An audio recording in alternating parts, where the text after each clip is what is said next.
우리 신자들은 하루하루를 살아갈 때에 그리스도를 믿는 믿음으로 살아갑니다. 그건 뭐 얘기할 필요도 없는 거죠. 그러므로 믿음이 없이 세상을 사는 사람과, 다시 말해서 하나님을 알지 못하고 예수를 믿지 않는 사람과는 그 삶이 다를 수밖에 없어요. 믿는 사람이나 안 믿는 사람이나 똑같다면 그건 뭐 믿음 생활이라고 할 수도 없죠. 그렇다면 믿음으로 사는 것과 믿음이 없이 사는 것의 차이는 무엇일까? 믿는 사람과 안 믿는 사람의 차이가 무엇이냐? 그 삶이 어떻게 다르냐? 한번 생각해 봐야 돼요. 이렇게 한번 생각해 보자고요. 신자가 하루아침에 여러분들이 지금까지 가지고 있던 믿음을 버려버렸어요. 지금까지 하나님을 믿고 예수를 믿는 그 믿음을 버렸다고 가정을 한번 해보자고요. 물론 뭐 믿음이라고 하는 것이 뭐 자기가 버리고 싶다고 해서 버려지는 것도 아니고 갖고 싶다고 갖는 것도 아니에요. 믿음은 하나님의 선물이기 때문에 하나님이 주셔야만 받을 수 있고, 그러니까 버리는 것도 한번 뭐 믿음을 하나님께 받으면 그걸 버릴 수는 없어요. 가정이에요. 만약에 여러분이 믿음을 버렸다. 난 지금까지 믿음 생활 해왔지만 별로 나한테 도움이 되는 게 없다. 뭐 별로 나아지는 게 없다. 옛날에 믿기 전과 지금의 생활과 비교해보니까 별로 뭐 그게 그거고 나아진 것이 전혀 없다. 그래서 버렸다고 한번 가정을 해보자고요. 그러면 그 사람의 삶에는 어떤 변화가 일어날까? 믿음을 버렸을 때. 믿음으로 살던 사람이 믿음이 없이 산다면 분명 달라지는 것이 있을 것이다. 지금까지는 믿음으로 살았어요. 그런데 믿음을 한순간에 버렸어요. 그러면 뭔가 달라지는 게 있을 것이다. 근데 그것이 무엇이냐? 버렸다면 그 믿음을 버린 사람의 삶은 믿음을 가지고 있을 때의 삶과 분명히 다른데 그것이 무엇이 다르냐 그 말이에요.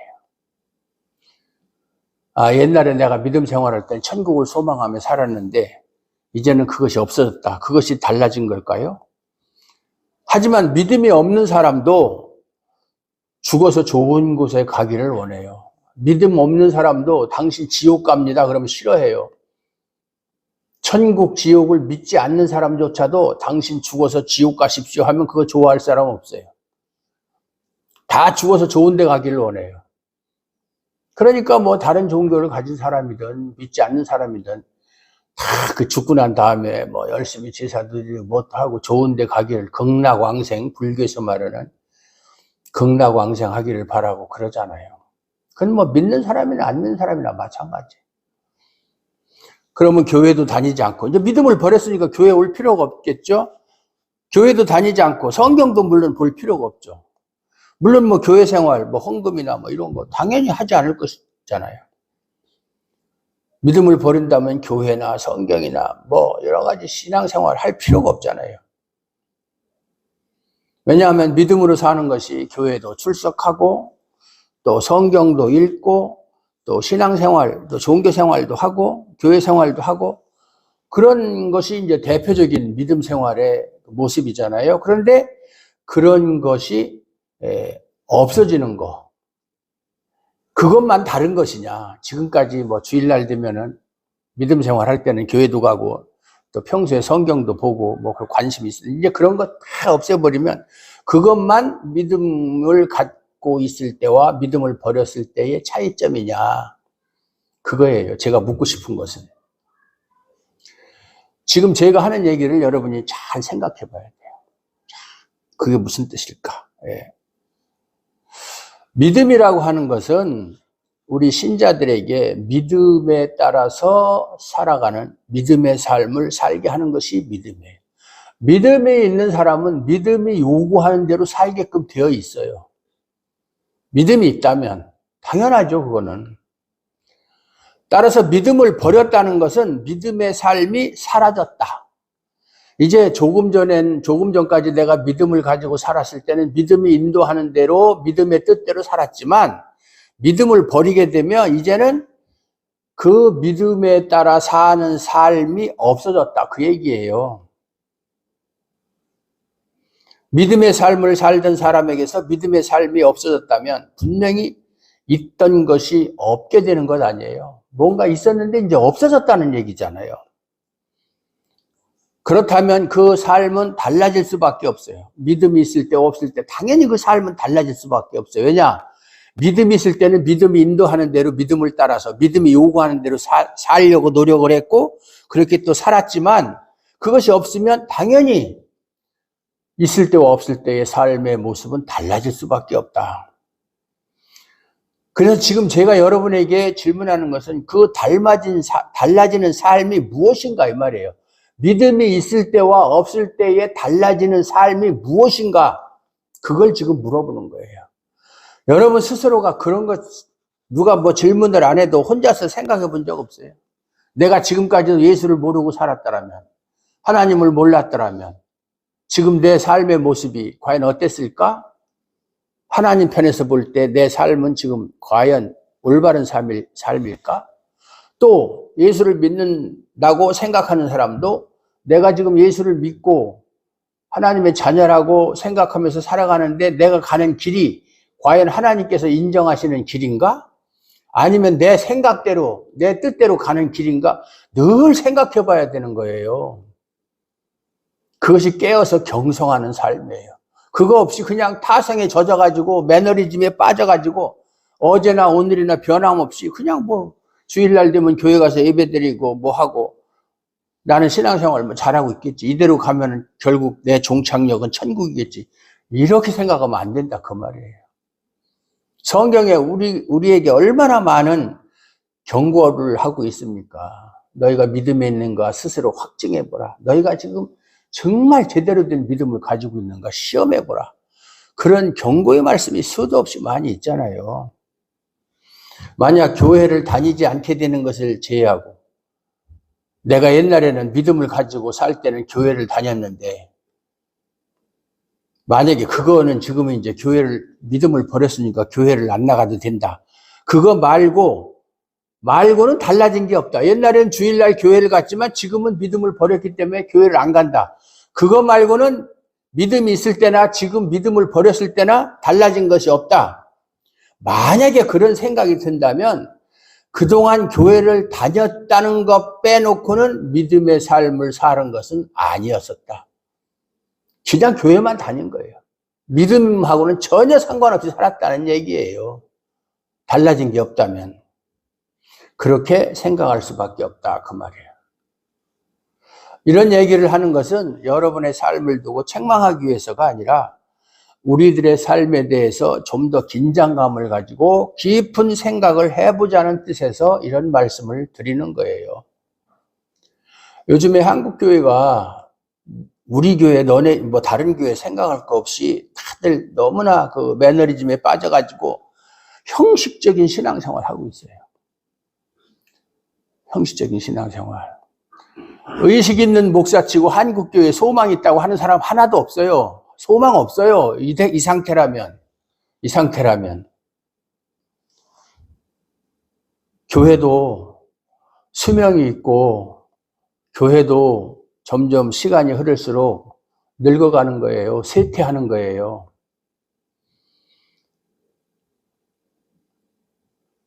점점 우리 한국교회가 가는 방향을 보게 되면 정말 좀 잘된 올바른 방향으로 가는구나 라는 생각을 하기보다는 정말 너무나 벗어나도 하나님의 뜻과는 벗어나도 한참 벗어났다. 그런 생각을 안 할 수가 없죠. 이건 저 혼자만의 생각이 아니에요. 왜냐하면 오랜 세월 예수를 믿는다고 하면서도 교회를 출입하는 것이 계속됨으로써 어쩌면 믿음으로 살아가는 신자의 삶에 관해서는 관심이 멀어진 채 그냥 교회를 가는 거, 즉 습관과 형식에 빠져 있는 것이 지금 우리들의 현실일 수도 있다. 아니 현실일 수도 있는 게 아니라 현실이에요. 그냥 주일날 교회 가는 것으로 신앙생활 다 하는 것으로 생각하는 거예요. 일주일에 한 번, 수요일날은 아예 참석도 안 하고 온라인으로 하는데도 신앙생활 하는 거 아니에요. 그거는 여러분들 잘 아셔야 돼요. 교회에 관심이 없다는 얘기예요. 뭐 옛날 얘기 할 필요는 없지만 옛날에는 정말 얼마나 뜨거웠습니까? 한국교회가 선교 역사상 가장 짧은 시간에 부흥한 역사가 한국교회 같은 나라는 없어요. 참 가만히 깔아놓고 군용 천막, 미군 부대에서 나오는 그 구호물자 천막만 쳐놔도 그 추운 엄동설 안에 뭐 난방시설이 있어요? 난로 하나, 연탄 난로 하나 갖다 놓으면 되지. 그런데도 거기 와서 철야기도 하고 새벽기도 하고, 예? 애기 없고, 그 당시에는 애기들도 많았으니까 없고 그냥 손잡고 걸리고 그러면서 와서 예배드리고 그렇게 했어요. 제가 처음에 교회 나갔을 때만 해도. 그래서 그 당시는 사람들이 그래요. 교회 나오는 사람 중에 80%는 구원받은 사람들이다. 80%. 근데 그게 점점 줄어서 제가 가끔가다 하는 얘기지만 지금은 몇 프로냐? 5%도 안 돼요. 5%? 어림도 없죠. 어림도 없어요. 그때와 지금이 달라진 게 구원의 기준이 달라졌습니까? 그건 똑같아요. 그건 어느 시대나. 뭐 생활이 나아졌으니까, 생활이 복잡해졌으니까. 그때는 단순했지만 지금은 여러 가지 복잡하고 어렵고 힘들으니까 신앙생활 그때처럼 할 수 없잖아요. 그건 말이 핑계가 되질 않는 거예요. 구원의 기준은 똑같아요. 창세 때부터 지금까지. 그건 시대에 따라서 변하는 게 아니에요. 그때는 그래도 구원을 받았고 지금은 그러면 못 받는다라든가, 그때는 그렇게 해서는 해도 다 용납이 됐지만 지금은 용납이 안 된다. 아니면 그때는 용납을 했어도 지금 그런 기준이 흔들리는 기준이 아니에요. 똑같아요, 그거는. 하나님의 말씀은 변함이 없어요. 1.1핵이라도. 지난 시간에 말씀드린 것처럼 8절에서는 먹을 것과 입을 것이 있은즉 족한 줄로 여기라, 이런 말씀을 드렸어요. 즉 먹을 것이 있고 입을 것이 있다는 형편에서 더 갖고자 하는 것은 욕망이다, 탐심이다, 그렇게 말씀을 드렸습니다. 또한 9절에서는 부하려 하는 자들, 부자가 되려고 하는 사람들은 시험과 올무와 여러 가지 어리석고 해로운 정욕에 떨어진다고 말씀을 했어요. 그리고 10절에서는 돈을 사랑하는 것이 일만하게 뿌리가 된다는 말씀도 드렸습니다. 그런데 우리의 현실은 어떻습니까? 먹을 것과 입을 것이 있다고 족한 줄로 알지 못하고 더욱더 많이 가지려 하고 그런 욕망으로 돈을 사랑하는 그런 모습으로 살아가고 있지 않아요? 그건 뭐 부인하지 못할 거예요. 이런 우리에게 사도는 오늘 본문에서 오직이라고 그랬어요. 오직 너 하나님의 사람아, 이것들을 피하고, 이것들이 앞에서 8절, 9절, 10절에서 말씀한 거예요. 의와 경건과 믿음과 사랑과 인내와 온유를 따르며 믿음의 선한 싸움을 싸우라. 영생을 취하라. 이를 위하여 이것 때문에 내가 하나님께 부르심을 받았다. 그리고 많은 증인 앞에서 선한 증언을 하였도다. 이렇게 말씀하고 있어요. 이거 오늘 본문이에요. 하나님의 말씀은 우리가 취사 선택할 수 있는 게 아니에요. 이 말씀은 참 좋다. 이 말씀은 내가 정말로 꼭 간직하고 싶은 말씀이다. 그래서 그거는 내가 따로 특별히 그렇게 참 좋아하는 말씀이니까. 그래서 이제 가끔가다 당신이 좋아하는 하나님의 말씀이 무엇입니까? 좋아하는 말씀, 그러면 싫어하는 말씀도 있다는 얘기잖아요. 좋아하는 말씀이 있으면. 하나님의 말씀은 우리가 싫어하고 좋아할 수 있는 대상이 아니에요. 어떤 것은 내가 좋아하고 어떤 것은 싫어하고 어떤 것은 취하고 어떤 것은 버릴 수 있는 것이 아니에요. 하나님의 말씀은 나에게 유리한 말, 내 마음에 드는 말은 받아들이고 내 마음에 들지 않는 것은 무시해도 되는 것이 아니라는 거예요. 또한 단지 세상을 사는데 필요한 좋은 말로 여기고 머리에 보관하는 것으로 되는 것도 아니에요. 하나님은 신자가 가야 할 길을 말씀하는 것이고 우리에게 가야 할 길을 하나님이 말씀을 통해서 알려주시는 것이고 신자는 그것을 외면할 수가 없어요. 아이고 하나님 그렇게 말씀하시지만 저는 형편상 그렇게 못하겠습니다. 아니 하나님이 말씀하시는 것보다는 제 생각이 더 옳을 수도 있습니다. 제 생각대로 하겠습니다. 하다 안 되면 그때 하나님께 도움을 구하겠습니다. 이런 식의 자세는 신앙이 아니죠. 오늘 11절에서 사도가 뭐라고 얘기합니까? 너 하나님의 사람아. 너 하나님의 사람아. 라고 호칭하는 이유가 무엇이겠어요? 하나님의 사람아. 너는 하나님의 사람이니까 하나님의 사람으로 살아가야 되지 않겠느냐. 그 얘기를 하는 거잖아요. 오직 너 하나님의 사람아. 너는 하나님의 사람이니까 하나님의 사람으로 살아가야 하지 않겠느냐. 그 소리예요. 여기서 하나님의 사람이라는 단어를 보면 세상 사람을 둘로 구분하는 거예요. 하나님의 사람이 있다면 하나님의 사람이 아니라 사탄의 사람인 자도 있다. 그게 뜻이에요. 전부 다 하나님의 사람이면 너 하나님의 사람아 그런 얘기 할 필요 없잖아요. 하나님의 사람이 아닌 자도 있기 때문에 너 하나님의 사람아. 다른 사람을 몰라도 너는 하나님의 사람이야. 이렇게 호칭하는 것은 하나님의 사람이 아닌 사람도 있다는 뜻이에요. 따라서 이들이 가는 길은 전혀 다를 수밖에 없다. 하나님의 사람이 가는 길과 하나님의 사람이 아닌 사람이 가는 길이 같을 수가 없다. 완전히 다르다. 사탄에게 속한 자들이 가는 길과 하나님께 속한 신자가 가는 길이 다르기 때문에 너 하나님의 사람아 이렇게 호칭을 하는 거야. 너 하나님의 사람아. 이것들을 피하고 이것들이 뭐예요? 돈을 사랑하는 거, 부하고 싶은 그런 욕망, 그런 거. 그런 것은 영생하고는 전혀 상관이 없으니까 오직 영생을 취하라. 우리에게 가장 소중한 것이 무엇입니까? 가장 큰 보물이 무엇입니까? 영생이잖아요. 영생이 없으면 다른 거 다 주어도 소용이 없잖아요. 사람이 만일 온 천하를 얻고도 그 목숨을 잃으면 무엇이 유익하겠느냐? 사람이 만약에 온 천하를 소유한다 해도 영생을 얻지 못하면 다 소용이 없다. 그거예요. 하나님의 사람이 피할 것은 앞에서 언급한 부해지고자 하는 것이고 돈을 사랑하는 것이다. 이것들을 피하라는 거예요. 그리고 사도는 그런 것이 중요한 것이 아니고 의와 경건과 믿음과 사랑과 인내와 온유를 조치라. 그렇게 말씀하고 있어요. 이 말씀 앞에서 우리가 먼저 생각해야 하는 것은 본래 우리의 마음은 어디를 향하고 있었는가 한번 생각해 봐요. 우리의 마음은 본래 어디를 향하고 있었는가? 본래 우리의 마음은 항상 부를 향해서 쫓아가는 거예요. 돈을 사랑하는 마음으로 가득 차 있었어요. 이런 우리에게 사도는 의와 경건과 믿음과 사랑과 인내와 온유를 쫓으라고 말합니다.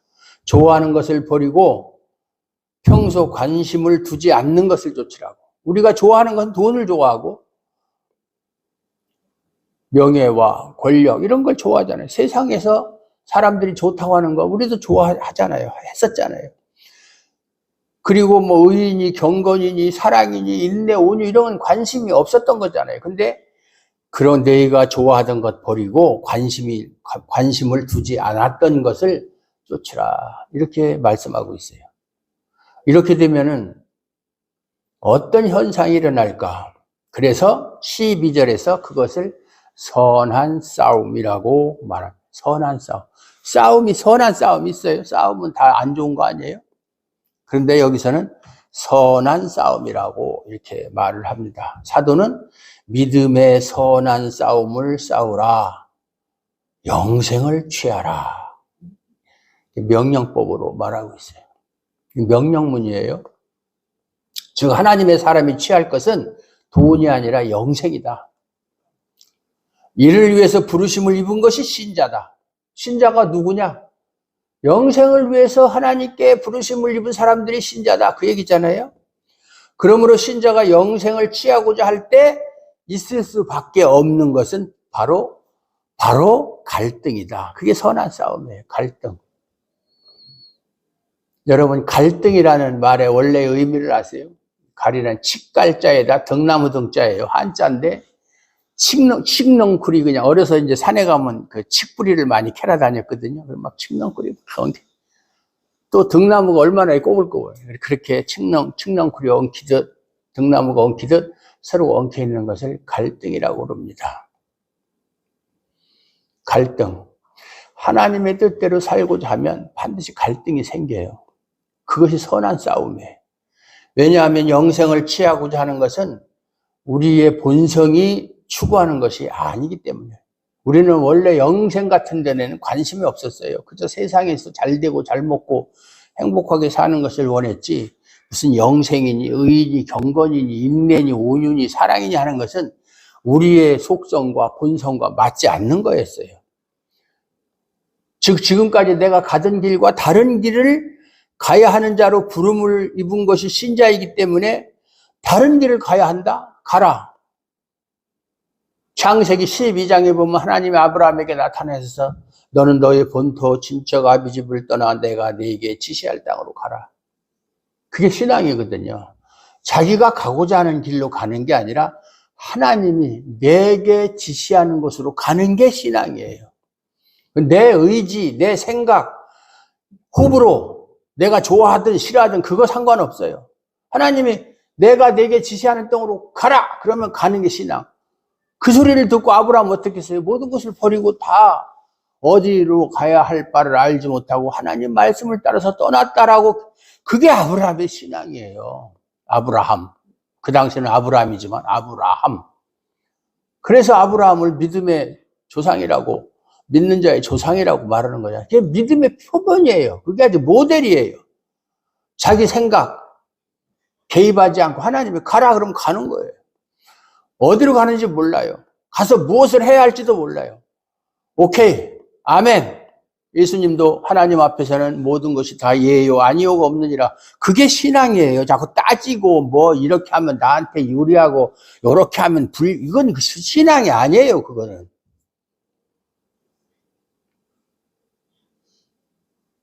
하나님 앞에서는 우리는 계산하면 안 돼요. 전자계산기 두드리면 안 돼. 옛날에는 주판을 두드렸지만 지금은 전자계산기 두드리면 안 돼요.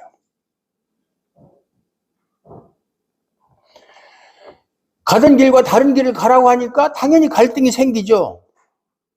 이것은 자기 속에서 발생하는 싸움, 내 속에서 발생하는 싸움이고 이것을 믿음의 선한 싸움이라고 말하는 거예요. 마태복음 4장을 보면 예수님께서 마귀에게 시험받는 장면이 나오죠. 예수님이 마귀를 만난 것은 하나님의 뜻이에요.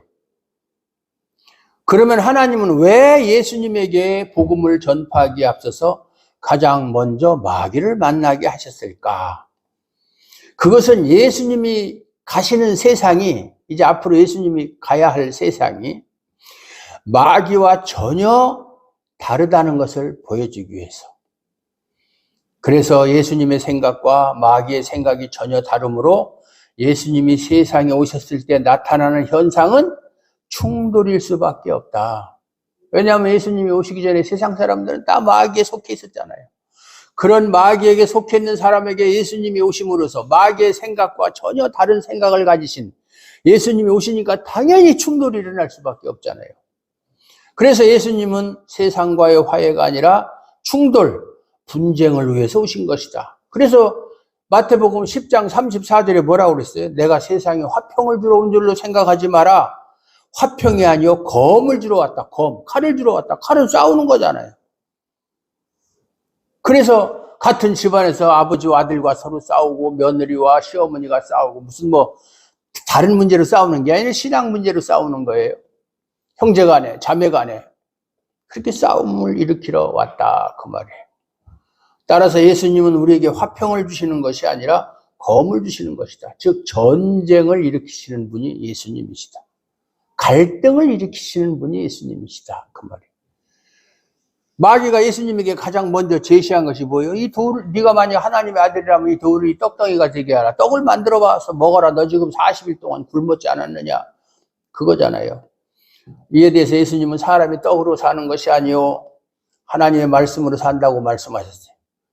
여러분은 마귀의 말과 예수님의 말 중에 어느 말이 더 마음에 와 닿습니까? 마귀는 너 지금 굶었잖아. 너 지금 형편이 어렵잖아. 모든 것이 네 뜻대로 되는 거 하나도 없잖아. 그러면 하나님께 구해서 네가 원하는 것을 받아내야 되지 않느냐. 그 말이 더 설득력 있고 마음에 닿습니까? 아니면 사람이 그런 것으로 사는 것이 아니고 오직 하나님의 입에서 나온 말씀으로 사는 것이다. 이 어떤 말씀이 여러분의 마음에 먼저 와 닿습니까? 마음으로는 생각으로는 그래도 내가 교회를 다닌 지가 얼마나 오래됐는데 당연히 예수님의 말씀이 옳지. 하지만 그것은 어디까지나 교회를 다니는 사람이라는 의식이 만들어내는 대답에 불과할 거예요. 나는 교회 다니니까 그렇게 얘기해야지. 예수님의 말씀이 옳다고 얘기하지 내가 마귀의 말이 옳다고 얘기할 수는 없잖아. 집사인데 그래도 내가 교회를 얼마나 오래 다녔고 성경을 또 얼마나 많이 읽었는데. 그리고 우리의 본성이 제시하는 답은 그러나 머리로는 말로는 그렇게 하지만 우리의 본성이 제시하는 답은 사람은 돈으로 산다는 것이다. 그게 솔직한 얘기잖아요. 솔직히 말씀이 밥 먹여주느냐 그거잖아요. 하나님의 입에서 나오는 말씀이 나 밥 먹여주냐? 나를 건강하게 만들어주냐? 내가 하는 사업 잘 되게 해주느냐? 그거잖아요. 마귀의 두 번째, 세 번째 시험 모두가 다 동일한 거예요. 우리의 마음은 예수님의 말씀에 기울어지는 것이 아니라 마귀의 말에 더 끌리는 거예요. 그러니까 에덴 동산에서 하와가 마귀의 말, 사탄의 말을 듣고 유혹에 넘어가서 범죄한 거 아니에요. 하나님의 말씀보다는 우리는 마귀의 말에 더 이끌리게 되어 있는 본성을 가지고 있어요. 범죄하기 이전에도 그랬다면 범죄한 이후에 태어난 우리는 말할 거 없어요. 그거 부인하면 그건 거짓말이에요. 그런 우리에게 영생을 취하라고 말씀하실 때, 그리고 그 말씀을 따르고자 할 때 나타나는 현상은 옛사람, 내가 예수 믿기 전에 사람, 옛사람과 말씀의 충돌이 일어날 수밖에 없어요. 당연히 그게 일어나는 거예요. 그래서 처음에 말씀한 것처럼 믿음으로 살던 신자가 믿음을 버렸을 때 달라지는 것이 뭐냐? 믿음을 가지고 살 때와 믿음을 버렸을 때에 달라지는 삶이 무엇이냐? 그것은 충돌이 사라졌다. 당연하죠. 믿음을 가지고 살 때는 항상 하나님의 말씀과 내 옛사람의 본성이 서로 충돌해서 갈등이 생겼는데 그 믿음이 없어지면 갈등도 당연히 없어지잖아요. 충돌이 사라져버리잖아요. 즉 선한 싸움이 사라져버렸다. 그런데 믿음의 선한 싸움의 사라짐, 즉 갈등이 있던 갈등이 사라지는 것이 없다면, 근데 갈등이 사라지는 것이 없어요. 갈등이 처음부터 없었다는 얘기죠. 그것은 그동안 충돌이 없는, 갈등이 없는 삶을 살아왔다는 의미가 아니겠느냐. 이게 핵심이에요. 오늘 여러분에게 질문한. 여러분이 믿음을 버렸다. 믿음 생활할 때와 믿음을 버렸을 때 달라지는 삶이 무엇이냐? 아무것도 없어. 교회 다니는 거, 안 가는 거 빼놓고는 다 똑같아. 다시 말해서 믿음으로 살 때는 항상 갈등이 있었어요. 내가 이렇게 하는 것이 하나님의 뜻이긴 한데 내 마음은 원이로 내 육신이 연약해서 그걸 따르지 못하기 때문에 내가 이래서 되겠는가? 이게 목사가 이래서 되겠는가? 예? 장로가 이래서 되겠는가? 집사가 이래서 되겠는가? 그런 갈등이 있어야 되는 거예요. 그게 없으면 그건 신자가 아니에요. 믿음이 없다는 얘기잖아요. 그런데 그런 갈등이 없다. 믿음을 가지고 있을 때나 믿음을 버렸을 때나 그런 갈등이 없다. 그러면 그동안 갈등 없는 신앙생활을 했다는 거잖아요. 신앙생활 안 했다는 얘기예요. 믿음으로 안 살았다는 얘기예요. 믿음으로 사는 사람에게는 항상 갈등이 있기 마련이에요. 하나님 말씀과의 충돌이 있기 마련이에요. 왜? 내 본성과 자꾸 다른 걸 요구하니까. 내가 가는 길을 자꾸 방향을 바꾸라고 하니까 충돌이 없을 수가 없죠.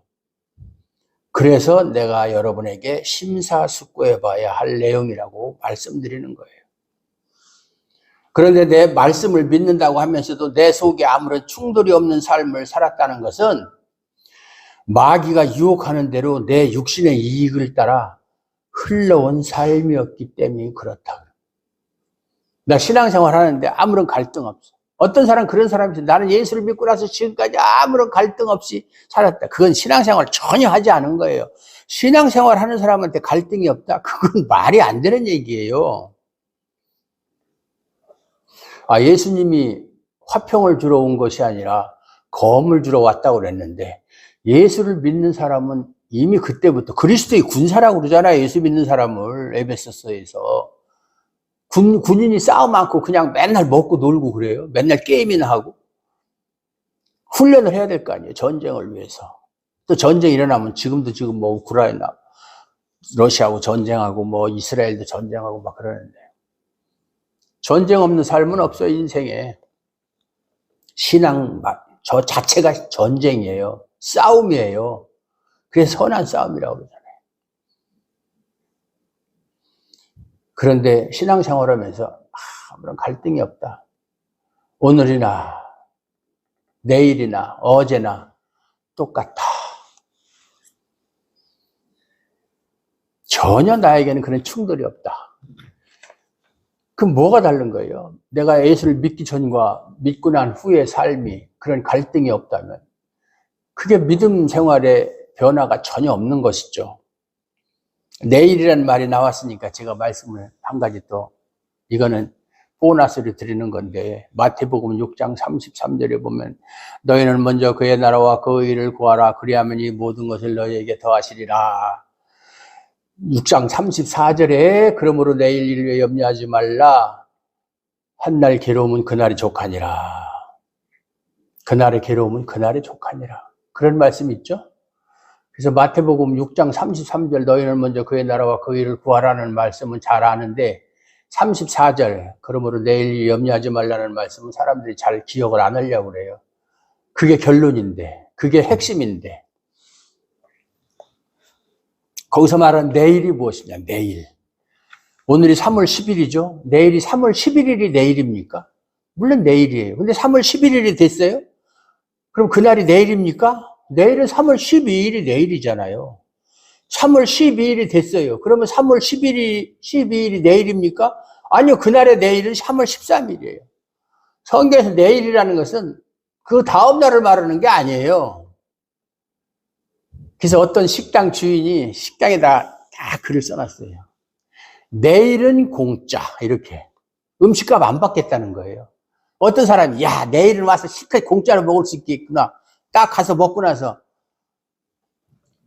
내일은 공짜라고 그랬으니까 오늘 돈 안 내드리니까 내일 공짜라고 내일 공짜. 내일 공짜. 오늘은 돈 내라는 거죠. 성경에서 말하는 마태복음 내일은 종말을 말하는 거예요. 종말. 너희가 먼저 무엇보다도 그의 나라와 그 일을 구하는 사람 정말 예수님의 심판 때 두려워할 일이 뭐가 있겠느냐 그 말이에요. 예? 그거를 내일로 생각하면 안 되는 거예요. 내일. 그거는 이제 보너스로 말씀드린 것이고 신자가 부름을 입은 것은 세상에서 썩어질 것을 위해서 우리를 하나님이 부르신 게 아니에요. 오히려 부름을 입었다는 것은 세상에 썩어질 것으로부터 빠져나온 것을 말하는 거예요. 거기서 구출된 거예요. 그러므로 부름을 입은 자가 가야 할 길은 영생을 취하는 길로 정해져 있다. 하나님 우리를 왜 불렀어요? 괜히 심심해서 영생을 취하도록. 영생을 취해서 영생하면서 하나님을 찬양하도록. 그걸 원하고 하나님이 우리를 부르신 거예요. 그러므로 부름을 입은 자가 가야 할 길은 영생의 길로 정해져 있다. 그 말이에요. 따라서 믿음 있는 신자에게 선한 싸움은 필연코 발생할 수밖에 없다. 반드시 싸움이 일어날 수밖에 없다. 내 속에 하나님의 원수가 자리하고 있는 것이 우리의 현실이다. 사도 바울도 로마서 7장에서 뭐라고 그랬어요? 내 마음으로는 하나님의 법을 즐거워하되 내 육신의 죄의 법이 나를 사로잡아 오는도라. 사망의 법이 죄 아래로 나를 사로잡아. 죄의 법이 사망으로 나를 인도한다. 사도 바울이 그랬잖아요. 마음으로는 하나님의 법을 사랑해요. 하나님 법대로 살고 싶어요. 그런데 내 속에 있는 죄의 법. 왜 법이라고 얘기했냐면 법이라는 것은 절대성을 말하는 거예요. 법은 딱 법으로 정해놓으면 반드시 그건 지켜야 되잖아요. 절대적인 것을 말할 때 법이라는 말을 쓰는 거예요. 그런 법이 어디 있어? 법. 마음과 육신은 서로 달라요. 마음은 원이로 돼 육신이 연약해서 할 수 없다. 마음으로는 하나님의 법을 사랑하지만 육신의 법이 나를 죄 아래로 사로잡아 오는 거다. 오호라 나는 곤고한 사람이로다. 누가 나를 이 사망의 몸에서 건져내랴. 그러나 우리가 하나님께 감사하리로다. 예수 안에 있는 자는 결코 정죄함이 없나니 생명의 성령의 법이 죄와 사망의 법에서 너를 구원하였음이니라. 뭐 이렇게 연결되는 거죠. 반드시 일어날 수밖에 없는 게 갈등이에요. 갈등. 저는 여러분은 하루에 갈등을 몇 번씩 느낍니까? 저는 이렇게 앉아있을 때 이래서는 안 되는데 이건 아닌데 뭐 사실 그 생각으로만 끝날 때도 많이 있지만은 어떻게 해야 되지? 이거는 하나님의 뜻이 아닌데 하나님의 뜻은 이렇게 하는 것을 원하는데 왜 그것이 안 될까? 또는 하기 싫을까? 뭐 이런 생각, 갈등이 많죠. 하나님의 사람은 믿음의 선한 싸움을 싸우는 자로 부름을 입었다.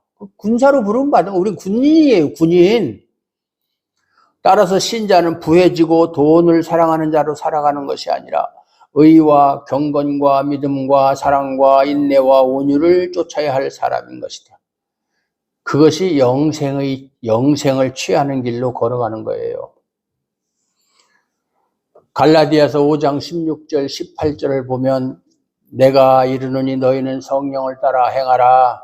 그리하면 육체의 욕심을 이루지 아니하리라. 육체의 소욕은 성령을 거스르고 성령은 육체를 거스르나니 이 둘이 서로 대적함으로 싸움으로 너희가 원하는 것을 하지 못하게 하려 함이니라.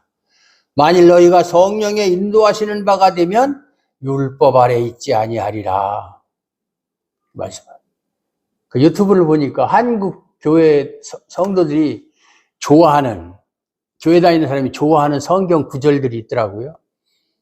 뭐 여기 보면 갈라디아에서도 나오는 말씀도 좋아하는 성경 구절 중에 하나더라고요. 여러분은 어떤 성경 구절, 아까도 얘기했지만 좋아하고 싫어하는 성경 구절 있으면 안 되는 거예요. 다 좋아해야 돼요. 싫어하는 성경 구절이 어디 있어요? 다 우리의 영생을 위해서 하나님이 주신 말씀인데. 그리고 요즘 유튜브에 보면 하나님의 음성을 듣는 방법. 하나님의 음성은 이게 하나님의 음성이에요. 이게 하나님의 음성을 우리에게 다 주었는데 무슨 다른 방법으로 하나님의 음성을 들어요. 그런 말도 안 되는. 하여튼 그런 거 보면 요새 하도 너무나 혼란스러워가지고. 그러니까 육체의 소욕과 성령의 소욕이 서로 대적하는 것이 싸움이에요. 성령의 방송과 육신의 방송이 계속 동시에 들려오는 거예요. 그럼 어디에다 우리 주파수를 맞춰야 될까?